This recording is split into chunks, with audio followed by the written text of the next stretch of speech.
这个黑松从这个方向看有模有样，但这个出枝实际上在主干主势方向的侧面，与主干倾斜弯曲面几乎成90度。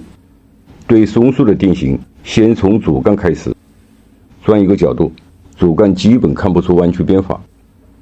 到这个面看得更清楚，主干已经成直线。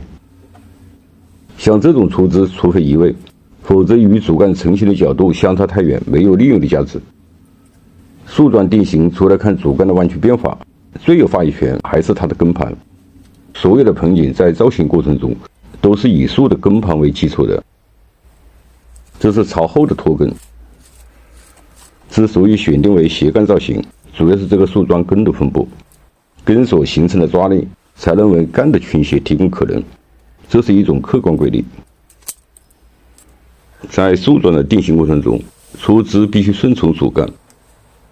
这里原本是对称枝，留下的这个枝还是与主干倾斜方向成90度。考虑过把这个枝移过来，移到这个点上，但这个节点会向外突出，影响整个主干的流畅性。在对树桩定型前，要多花点时间了解这个树桩，思路清晰，在制作上才会顺手。对这个结合要做处理，把这个纸包上了后看得更清楚。整个树桩定型为斜杠高位出枝，但在这个面主干成型过直，从这个地方开口，把上半部朝这个方向拿过来。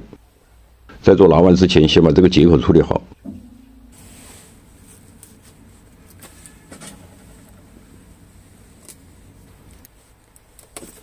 像这种过多点的接口要尽量的小，要把它修平整。愈合后向外太过突出，会使整个节点膨大变形，到后一步再去改它就很难了。自力更生，艰苦奋斗，这是一把有故事的刀，所以我经常用。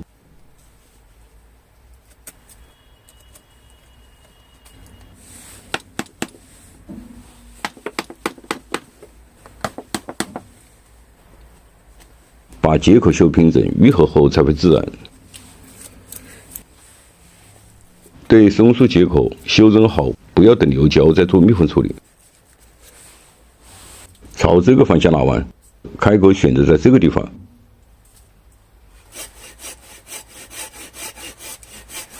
锯口的深度一般在2/3。对开口拿弯的深度，可以依据树种选择。像这样能把它拿弯就行。这种拉杆便宜，操作起来也比较方便。两头用铁丝固定好，关键是找准受力点，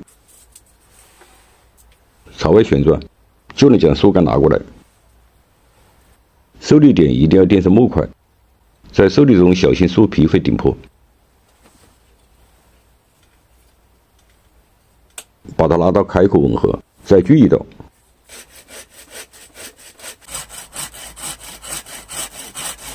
这样反复进行，直到主干拿弯的角度到位。开口能形成愈合的关键是完全吻合，同时要时刻关注背面。开裂了，这个拿弯就基本失败了。把口封好，干了之后再用胶带把它缠紧。拿完处理之后，再看看它的效果。这个出枝肯定是没有存在的必要，可以从这里一次性把它拿掉，但暂时留着它，在这个地方做一个高压培育试试。高压培育要选择好防波点，上端的枝干不要留得过长。反切2刀，深度达木质部分，距离2至3公分。中间横拉一刀，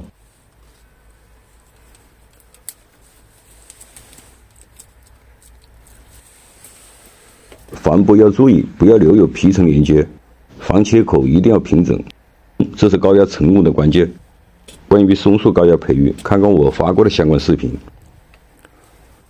高压防波后要剪掉不需要的枝条，剪的时候枝干稍微留长一点。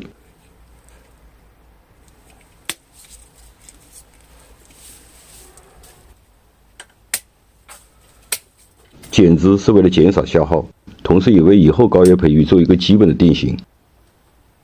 这个黑松买回来放养了2年，重合之后先对它进行逼芽。